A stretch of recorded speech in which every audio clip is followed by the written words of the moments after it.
Valafim-baovao hafa indray kosa niravina tanteraka ny disadisa teo amin'ny sandika ny Jirama tao aorian'ireny tsy fidovian-kevitra nitranga nandritry ny fitokonana ireny ary izany teo ihany koa ny SEM nametraka ny laharam-pahamehana ny firaisan-kina indray iarovana ny tombotsoan'ireo mpiasa sy ny orinasa ny sandika.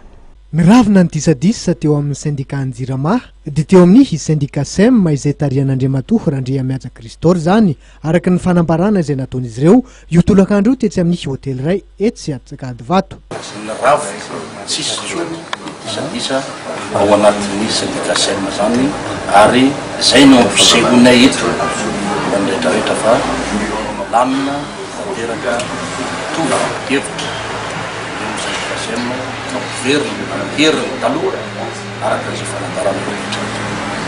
efa mandeha miadana ihany koa ny fifampirarahana amin'ny fitondram-panjakana mikasika ireo olana mianjady amin'ny Jirama. Nilaza ny anao tatitra tsy hoela mikasika izay tokoa ny SEM. Eo amin'ny lafin'ny fanjakana zany efa maraperimelo hoe efa misy fifampiresahana atabatra boribory ho famahana ny olana rehetrarehetra nisy teo anivon'ny Jirama.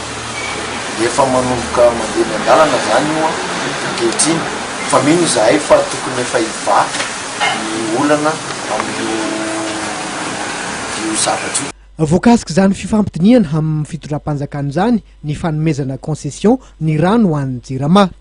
Isan'ny ny tany reto mpikambana ao amin'ny SEM reto ihany koa ny famerenana iasa indray an'ireo mpikambana ao amin'ity sandika ty dia i Olivasy Tovo zany izay nato tamin'ny asa no ireny fitokonana nataon'ny sandika Jirama volana vitsivitsy lazy zay.